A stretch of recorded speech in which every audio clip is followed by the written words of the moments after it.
Olá, bem-vindo ao programa Vida Acadêmica, o programa que leva a academia até você. Hoje estamos aqui com o professor José Benedito Caparros. Isso, professor? Exatamente. Ele é internacionalista, formado aqui em Curitiba, na Faculdade Unibrasil, e hoje é profissional aqui junto ao Uninter. Professor, bem-vindo aos estúdios do Uninter. Muito obrigado aqui pela sua presença. É uma dúvida sempre como a gente chama o profissional de relações internacionais. As pessoas costumam perguntar mesmo. Hoje tem duas formas de você chamar: analista internacional ou internacionalista. Qualquer uma das duas está certa. Qualquer uma das duas está correta. E o que te fez buscar essa carreira? Então, em primeiro lugar foi a questão cultural e a atual conjuntura do mundo, a globalização. A gente tem aí várias empresas multinacionais, transnacionais, no Brasil e no mundo, e é um curso, é um profissional que essas empresas precisam, por causa dessa multiculturalidade, esse entendimento das pessoas, entendimento até mesmo de leis internacionais. E o recorte do curso de Relações Internacionais, porque assim, a gente ouve muito falar nos bacharelados clássicos, as ciências sociais, o direito, a medicina. O curso de RI, ele é um curso relativamente novo, não é, professor? Ele é relativamente novo, ele começou na UNB, em Brasília, acho que foi na década de 60, se não me engano, ou final dos anos 60, final dos anos 60, começo da década de 70. Então hoje ele teria o quê? Uns 60 anos de idade? Por aí. Mas ele se tornou mais popular, ele começou a ser difundido mais para os anos 90 mesmo. Até então era algo que existia na UNB. Teve muita a questão da queda das Torres Gêmeas. Exato. Me parece que houve um boom dos cursos de relações internacionais. Eu não sei se esse é um fenômeno localizado no Brasil, se é um fenômeno mundial, como é que... Não, existem, no Brasil teve, obviamente, esse boom, mais ou menos nessa época das Torres Gêmeas, e também tiveram outros acontecimentos internacionais que fizeram que houvesse essa expansão do curso, né? Mas não foi só no Brasil, foi no mundo inteiro. Em alguns lugares ele é mais como uma pós-graduação, uma especialização da ciência política, mas em geral eles andam juntos, assim. Hoje aqui em Curitiba nós temos poucos cursos de relações internacionais. Isso. O que aconteceu? Ele teve aquele boom naquele período da queda das Torres Gêmeas, que foi em 2001. 2001. E daí houve uma expansão e me parece que agora ele houve o tempo do equilíbrio e agora ele está relativamente em queda. Eu vejo que ele está se estabilizando, né?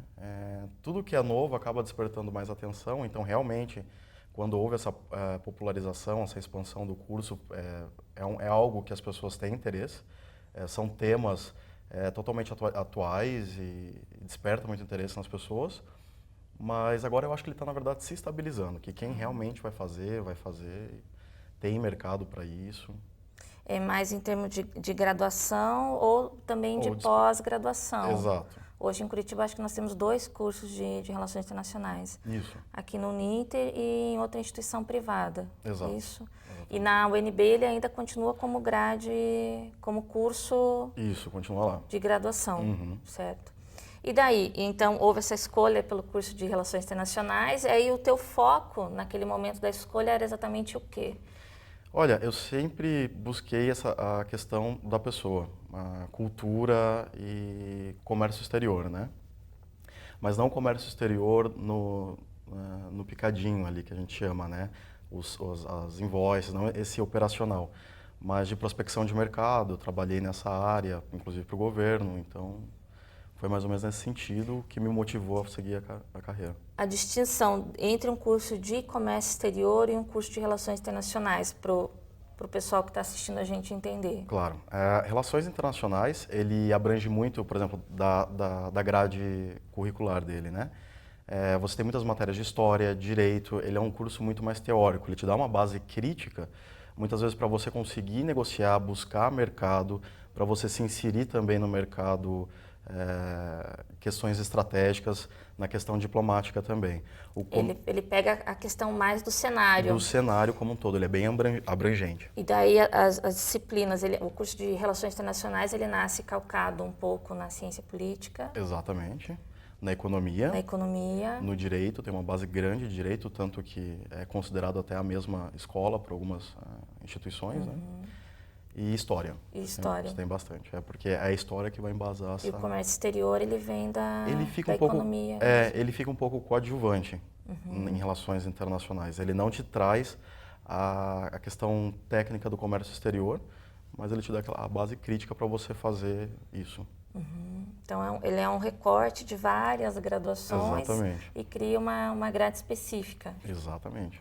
E a aplicação hoje em termos de mercado de trabalho do internacionalista? Então, hoje, por exemplo, aqui em Curitiba, a multinacional contrata bastante internacionalista, sobretudo para departamentos de logística internacional, comunicação entre as sedes da empresa, tudo que está envolvendo ali vai e vem de mercadoria ou de informação ou de adaptação da empresa, algumas normas, de repente, vamos supor, uma empresa da Suécia, tem algumas normas para aplicar aqui, sempre normalmente passa pela mão do internacionalista para fazer essas adaptações. E o idioma, daí então me parece que é uma coisa central. É fundamental.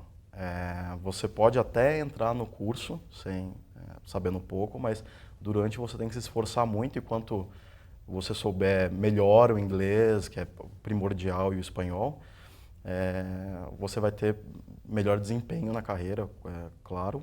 Mas também você tem que... Muitas pessoas acabam estudando outros idiomas. Eu, por exemplo, estudei sueco também. É diferente. Bem diferente. Eu conheço uma menina só que fala sueco. Eu ainda não falo sueco, eu estou estudando. Isso é uma coisa que o curso de Relações Internacionais ele traz. Você tem que ser multicultural, você tem que estar aberto e sempre dar uma inovada, inclusive com idiomas, não ficar só no arroz com feijão. O inglês e o espanhol. E a graduação, ela dá esse subsídio ou você tem que buscar paralelo à formação? Não, você busca paralelo à formação. Inclusive, isso depende muito de instituição, professor, mas chega até muito material que não é traduzido. Justamente porque são temas extremamente atualizados, muito contemporâneos. Às vezes escrevem algum artigo de 3, 4 meses que você vai usar. E às vezes específico do país de origem também. Específico do país de origem. Normalmente se encontra em inglês, mas é bem comum você encontrar material que só tem em francês. E daí o próprio pessoal da sala se ajuda nisso. Então, assim, a busca, o perfil seria esse. Hoje, se você fosse falar para um aluno de ensino médio que quer procurar fazer a graduação em Relações Internacionais, como você descreveria esse perfil da pessoa? Olha, a pessoa primordial tem que gostar de ler, porque você vai ler muito no curso, tem uma base teórica bem forte, o aluno que quer ingressar no curso de Relações Internacionais, ele precisa ser atualizado também, então tudo isso tem uma carga de leitura muito grande, gostar de línguas, tanto escrever bem o português, porque quando você está numa posição de internacionalista, seja dentro do departamento logístico ou até mesmo de comércio exterior ou administração internacional, é o internacionalista às vezes que faz a frente do departamento, tem que enviar e-mail, tem que se pronunciar. Então, conhecer bem a tua língua e conhecer outros idiomas também. Então, gostar de ler e ter facilidade para a língua é um bom caminho já, sabe? E essa parte técnica da escrita diplomática, vamos dizer assim, Isso, precisa exatamente. dominar. Precisa. E o idioma. E o idioma. Já as outras questões, como história, tem que também ter uma afinidade, mas é muito gostoso estudar isso, pelo menos eu sou suspeito para falar, né? Mas no decorrer do curso vai pegando jeito. E hoje, assim, eu não sei se você tem conhecimento, mas a formação do graduado aqui no Brasil em relações internacionais, comparativamente a países europeus, aos Estados Unidos, tem uma diferença na grade? Tem. Na verdade, até mesmo dentro do Brasil, a grade ela ainda está em processo de unificação, né? Não sei, na verdade, não quero nem dizer processo de unificação, mas ela tem um norte, mas isso fica a cargo um pouco da instituição, do que ela dá ênfase, sabe? Aqui no Brasil, o que é bom é que eles são bastante generalistas e até por isso permite a graduação. Então vê muita coisa. Mas tem países que são só pós-graduação e acaba sempre focando, por exemplo, assuntos diplomáticos. Faz um recorte bem específico. Faz um recorte bem específico, exatamente. No caso americano, especificamente, você tem conhecimento? O americano, há um tempo atrás, não tinha faculdade, era só pós-graduação, e ele tinha os recortes específicos de acordo com a universidade. Mas normalmente o que se via bastante, pelo menos em 2010, era que eles tinham uma função meio militar e política mesmo. Eles ficavam bem do lado da ciência política. No caso, não sei os teus colegas de graduação, grande parte das pessoas, pelo menos em ciência política, a gente tem essa realidade. Eu que sou da ciência política, nós tínhamos e temos muitos alunos que vêm buscar a graduação em ciência política pensando no Instituto Rio Branco, em seguir carreira diplomática. Em RI, isso deve ser mais comum ainda. É bem comum. Na verdade, é quase unânime. Quando primeiro dia de aula, o professor pergunta por que você faz relações internacionais, o que te motivou, né? E todo mundo sonha com Rio Branco. Mas depois começa a descobrir também que o mercado ele tem a oferecer. E hoje, em termos assim, de pesquisa, qual o campo de atuação brasileiro em questão da RI? Eu fiz doutorado na URGS, na Universidade Federal do Rio Grande do Sul, e lá eu tinha alguns colegas de turmas que eram da área de relações internacionais. Na verdade, quando eu fui para lá, eu já sonhava em fazer RI, porque por ser Rio Grande do Sul, ele é muito voltado para os países ali, né? Uruguai, Argentina, enfim. Então tem essa cultura muito voltada para o outro, né, no Rio Grande do Sul. E tínhamos alguns colegas ali que vinham das relações internacionais já pensando em estudar aspectos da história, a história brasileira, história uruguaia, história argentina, até mexicana, países da América Latina de maneira geral. Aqui em Curitiba ou no restante do Brasil, como é que você vê esse processo? Esse recorte? Então, na verdade, aqui em Curitiba, as pessoas, os estudantes, os recém-formados de relações internacionais acabam, e até mesmo algumas faculdades acabam tomando um rumo um pouco mais corporativo, justamente devido ao parque industrial que tem aqui, né? Mas eu vejo também, além disso, que está crescendo um novo campo, inclusive para a psicologia também. Hoje a gente está recebendo muitos estrangeiros. Então, toda a parte de legalização, tudo isso é algo que agora eu acho que vai começar a entrar um foco nisso daí também. Isso viria para o graduado em Relações Internacionais tratar desses processos. Exatamente. Desde a questão do estudo dessas pessoas, da locomoção dessas pessoas, né, da imigração, quanto até participar de políticas de inclusão ou políticas que regulamentam, enfim. Nós temos hoje o fenômeno dos haitianos, né? Nós Exatamente. temos um número grande de haitianos no Brasil, no Paraná especificamente, temos então, esse seria uma questão social que poderia passar como um evento de estudo do campo das relações internacionais. Exatamente. Eu, na verdade, não acredito até que o ideal mesmo é que passe pela mão dos internacionalistas, e isso já está acontecendo um pouco, e a gente está recebendo, né, como você disse, muito haitiano, mas não só haitiano, a gente está recebendo um pouco da África em geral, China. E até agora foi algo que eles entravam, tinha uma colombianos também.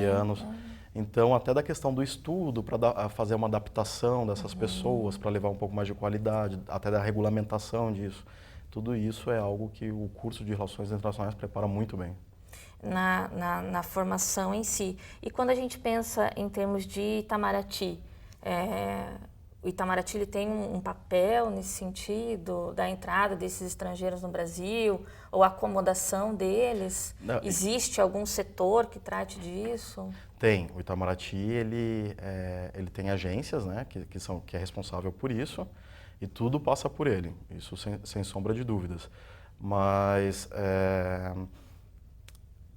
às vezes precisa também de algo mais próximo de prefeitura, mais próximo do governo do estado, e descentralizar um pouco, sabe? Então, em resumo aqui para o nosso primeiro bloco, professor, o internacionalista seria aquele profissional que ele vai amarrar todas essas tendências, esses acontecimentos que envolvem nacionalidades, e para dar um encaminhamento interno no país, em termos de uma política doméstica. Exatamente. E do ponto de vista de uma política externa também, Exatamente. Em relação aos países. Exatamente. É construir, através dos pilares, direito, economia, história, ciência política, essa base crítica muito forte das relações internacionais e tecer ali um ambiente harmônico. Essa é a maior função. Essa seria a função. Professor, muito obrigada pela primeira parte aqui. Nós vamos para um breve intervalo e já voltamos com o professor José Benedito Caparrós.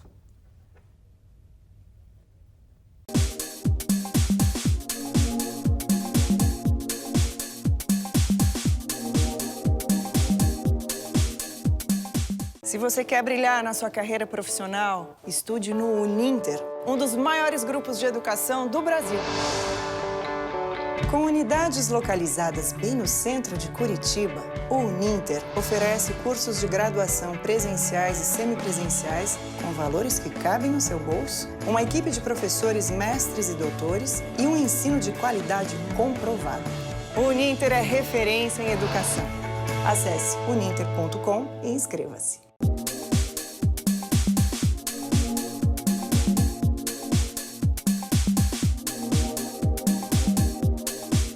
Voltamos com o programa Vida Acadêmica, hoje entrevistando o professor José Benedito Caparrós. Isso.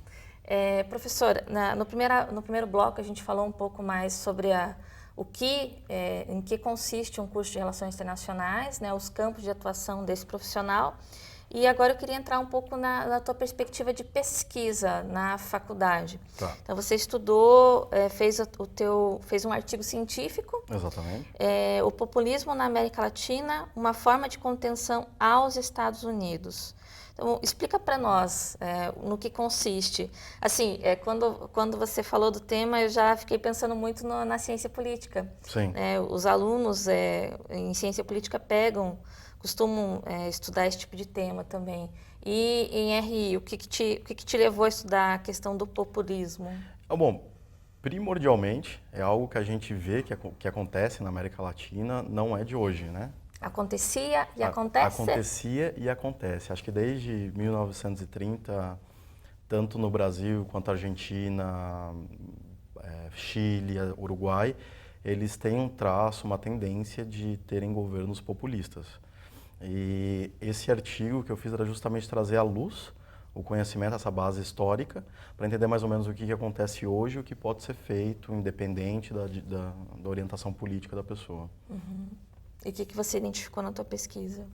Bom, existe a América do Sul, em geral, ela tem uma vontade muito grande de desenvolver indústria.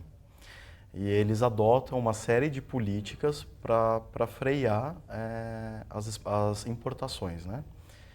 E essas políticas, às vezes, elas vêm já amarradas no populismo, já vêm amarradas numa linha nesse sentido, nessa linha política. Uhum. Então, foi fácil identificar o porquê e as trocas que aconteceram para entender o que a gente tem hoje de indústria, o que não tem e o porquê. Um exemplo que a gente pode pegar foi a industrialização do Brasil, no primeiro governo de Getúlio Vargas, que a economia era fechada também, não era considerada fechada tecnicamente, mas ela não era um liberalismo, né? Sim. E nessas questões políticas a gente fez a industrialização do país através de acordos com a Alemanha. Uhum. Então, deu para ver, é possível ver que isso é uma característica muito forte, principalmente na América do Sul. Essa questão, não entra tudo, como é que entra, as trocas que são necessárias para fazer essa comercialização. Então, o recorte foi em termos de desenvolvimentismo industrial. Exatamente. Então, você fala na América Latina, você falou do Brasil, quais outros países que você pegou? Argentina. Na mesma época, o governo Perón, né? E um pouco de Chile e um pouco do Uruguai. E no caso do Chile, tem alguma especificidade por ser o Chile um país mais desenvolvido hoje em termos de IDH, de educação, enfim, todos os índices que compõem o... Então, o Chile ele se distanciou um pouco disso que a gente tinha. Hoje o Chile, ele é muito mais, a economia deles é muito mais aberta. Eles participam de blocos econômicos que não são engessados geograficamente, como, por exemplo, a União Europeia ou o Mercosul. Uhum. Eles têm uma negociação muito mais fluida. E o que marcou? O que marcou na política chilena essa abertura? Olha, eu acredito que foi na época da ditadura. Depois que eles saíram, eles tiveram um processo de redemocratização muito mais fluido, muito mais rápido. E uma aproximação maior dos Estados Uma Unidos, aproximação, exatamente. Em termos até de gestão universitária, Exatamente. encaminhamento de políticas econômicas. Eles se abriram mesmo, coisa que a gente não vê que aconteceu muito bem aqui. Sabe? E por que contenção aos Estados Unidos? Porque os Estados Unidos sempre, né, o hegemon do mundo, e eles sempre tiveram interesse em expandir suas indústrias, seja qualquer continente do mundo, e a América Latina sempre tentou frear isso na esperança de que ia se criar uma indústria interna forte e que pudesse competir de igual para igual. Então todas essas políticas populistas dentro, né, do recorte do cenário internacional, ao meu ver, foram para conter e promover um crescimento industrial. E o formato de defesa do artigo é uma apresentação com banca, todo aquele ritual? Exatamente. Foi uma apresentação com banca. Eu não publiquei ele, mas foi conforme deveria ser. Entendi. E hoje você tem uma inflexão aí na carreira que é a faculdade de psicologia. Exatamente. Então, o professor fez a formação em RI e atuou no mercado, continua atuando e hoje buscou uma graduação em psicologia. Da onde que vem essa... Então, da questão da pessoa, da questão da cultura, a questão do ser humano em si. Eu acho que em relações internacionais a gente vê muito o social, como as pessoas se comportam no coletivo. Eu acho que agora a psicologia ela vai encaixar muito bem. E isso é algo muito típico dos dois cursos, que se encaixam muito bem com várias coisas, né? E daí, nesse caso, a psicologia ela vai trazer algo mais subjetivo, mais interno, um pouco não tão social, mas como o social afeta. E para um futuro, eu até penso que essa questão da globalização, independente da situação econômica, ela vai continuar crescendo em níveis muito altos. As pessoas vão acabar mudando de país e todo o choque cultural, toda a questão econômica, toda a questão de religião, você acaba tendo uma visão tanto social quanto subjetiva. Então foi isso que eu busquei quando eu fui fazer psicologia. Tem uma área que chama psicologia transnacional. Ah, não sabia. Então, a psicologia transnacional, tem uma coisa que eu nunca tinha ouvido. Explica mais para nós um pouquinho disso.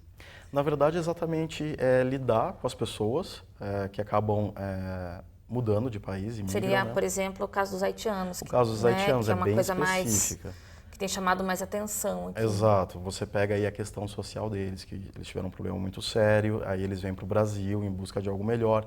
Esse algo melhor às vezes não vem, mas eles já estão aqui. Então a gente tem que dar um suporte tanto social na questão de atendê-los, de dar subsídio para que eles tenham um padrão minimamente decente de vida, né?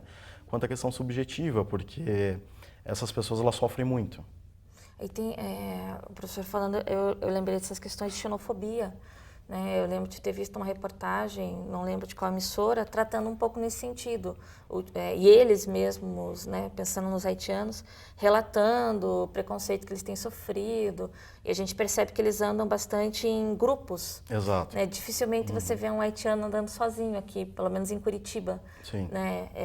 Eu vi vários grupos em Foz, em Cascavel, quer dizer... então, dificilmente você vê, até indo trabalhar. Quando eles vão trabalhar em grupo, uma coisa que chama atenção. E isso é muito importante para eles permanecer num grupo, porque além de ser muito novo, a nova vinda deles para o Brasil, eles ainda não foram acolhidos pela sociedade. Então eles encontram um no outro uma forma que remete ao país deles, de questão de companheirismo, de ajuda, coisa que ainda não está acontecendo aqui. Hoje, assim, em termos de política estatal, eu não sei, eu não vejo aqui na capital, por exemplo, em Curitiba, um atendimento a essas pessoas, a esses grupos. Eu desconheço a existência. Eu vejo muita atuação da pastoral, Exato. Pastoral do imigrante, né, da Igreja Católica. Assim, o que você tem informação nesse sentido? Olha, o governo ele tem algumas políticas para tratar tanto de disseminação dessas pessoas, né, alocação delas. Mas assim, eu sei muito pouco, me parece que é muito incipiente ainda tudo isso. E a gente vê mesmo esforços que estão sendo definidos pela própria sociedade, através de ONG, como você falou, pastorais. Então eu acho que, independente do governo, o que está acontecendo é assim uma mobilização social no sentido De atendê-los. de atendê-los, exatamente. Mas a impressão que dá é que falta Estado, não falta, professor? Falta. O Estado está bem omisso nisso. Aparentemente houve uma política de migração, né, de recepção desse público específico dos haitianos. No entanto, houve a política de atração, mas não há a política de recepção, de manutenção deles aqui, ou seja, onde eles vão trabalhar, a questão do idioma, Exato. a questão da própria cultura, que daí entra a figura do internacionalista e a figura do próprio psicólogo, que vai atuar daí individualmente em relação ao que eles estão sentindo, o que eles estão passando. Mas é exatamente isso que está acontecendo mesmo. O governo tem algumas coisas, mas é incipiente, não é muito bem proliferada a informação. Então, hoje você vê mesmo os esforços vindo da sociedade. Da sociedade, em relação a... E desse ponto de vista, assim, a formação do internacionalista, ela poderia auxiliar o Estado, nos 3 níveis, né? Municipal, estadual e federal, na recepção desses públicos, né? Exatamente, tanto a recepção quanto levantar dados, né? Saber onde eles estão indo, quais cidades que eles estão vivendo, como eles estão vivendo, tudo isso são... Aonde estão trabalhando. Exato, quanto ganham, quanto não ganham, estão trabalhando com carteira assinada, eles têm carteira de trabalho. Então, todos esses dados é uma pesquisa que não existe ainda, está começando a ser feita agora, e que o governo precisa disso. Então... exatamente. Como é que você vai formular uma política pública Exato. se você não tem os dados, não tem... Mas me parece que falta uma organização nesse sentido, né? Que se há uma política de atração, teria que ter uma política de retenção, de manutenção, de estudo, de colocação dessas pessoas no mercado de trabalho, de inserção na sociedade. Exato. E aí é que entra a atuação do internacionalista, Exatamente. do cientista político, do cientista né? político, do cientista social, em alguma maneira. Que é fazer essa identificação, levantar as informações, para daí então saber o que fazer e como fazer. Eu acho que a gente ainda está nesse ponto, que as pesquisas ainda estão sendo feitas, a gente precisa esperar um pouco, porque é muito novo mesmo. E o Estado do Paraná, ou melhor, todos os estados, eles têm um representante do Itamaraty no Estado. É um chanceler, é um ministro. Acho que aqui no Paraná é um ministro. Isso. Qual o papel dessa pessoa? Como é que funciona isso? Na verdade, é basicamente ter uma relação mais próxima com o Estado, tanto para essas questões como... Ele é um funcionário do Itamaraty. Exatamente. Aqui em Curitiba, se eu não me engano, eu fiquei um pouco desatualizado nisso daí, mas se eu não me engano tem como se fosse uma sede do Itamaraty mesmo. E daí o papel dele é fazer a aproximação do Estado em relação... Exato, nas questões diplomáticas, né? Então essa troca de informações mesmo, tanto de comércio exterior, quanto de empresas, quanto de emprego, de imigrantes que estão aqui. E poderia entrar nessa questão dos imigrantes também. Exatamente. E daí ele atua junto a qual esfera? Ao Estado, junto ao governador? Isso, ele atua junto ao governo do Estado e até mesmo com a prefeitura. É uma espécie de assessoria. Exatamente, como se fossem embaixadas dentro do próprio Brasil. E funciona? Funciona. Eu gosto bastante do Ministério das Relações Exteriores. Acompanhei muito a época do Celso Amorim e é um órgão competente. E como estrutura, não sei se você tem conhecimento, o que eles têm em termos de suporte, assim, para... É o embaixador, daí ele tem secretarias? Isso, tem as secretarias, tem os secretários. Houve algumas mudanças e eu não fiquei muito a par delas, até fiquei de dar uma pesquisada. Mas a estrutura do Ministério das Relações Exteriores é boa, não deixa a desejar. Mas o que acontece muito também são dentro do próprio país, né? O que eu vejo, de repente, foi algumas falhas na política de imigração mesmo. Mas, do ponto de vista, assim, pensando, você tem o papel desse ministro, o embaixador, para fazer a aproximação entre Estado o Itamaraty. Por exemplo, se o Paraná ele vai desenhar vai atrair empresas da Alemanha para cá. Esse ministro ele teria um papel nesse fundamental, sentido. exatamente. Tanto para levar para o Itamaraty, porque quando a empresa, vamos supor, uma multinacional da Rússia, está vindo para o Brasil, eles vão procurar o Itamaraty para receber essas informações, tanto o Itamaraty quanto a Embaixada do Brasil na Rússia. E depois essas células do Itamaraty em algumas cidades do Brasil, eles enviam informações que dali é feita análise para ver para onde vai, para onde não vai. E são só nas capitais ou... Em 2012 eram algumas cidades que tinham, não eram nem todas as capitais. Não eram todas as capitais. Exatamente. No caso, como a cidade do porte de Foz do Iguaçu, seria Sim, uma coisa fundamental. Exatamente. Então, é importante a gente entender qual é o papel, né, do internacionalista. A outra nomenclatura é analista internacional. E o campo, né, um campo que está se consolidando, né, no país. É um campo de atuação ainda promissor, bastante, né, que tem crescido bastante. A gente tem visto pelos fluxos migratórios, todos os fenômenos internacionais que acontecem, né? Exato. A impressão que dá é que até a mídia que pauta, que daí quando acontece um evento internacional, eles precisam de pessoas que comentem esses fatos, que expliquem, que entendam, enfim, o que está acontecendo. Até que entendam muito da ciência política para embasar, para trazer à luz o porquê que essas coisas acontecem e o que fazer.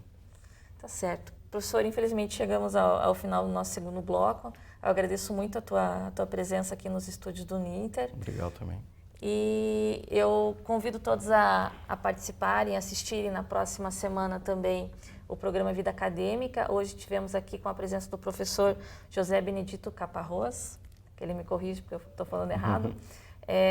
Então, muito interessante pensar e entender esse papel da pesquisa na academia e como a pesquisa ela passa diversos campos do conhecimento, como o campo das relações internacionais é formado por ciência política, economia, direito e assim por diante. Então, fique conosco na próxima semana. Muito obrigado pela sua audiência e até a próxima.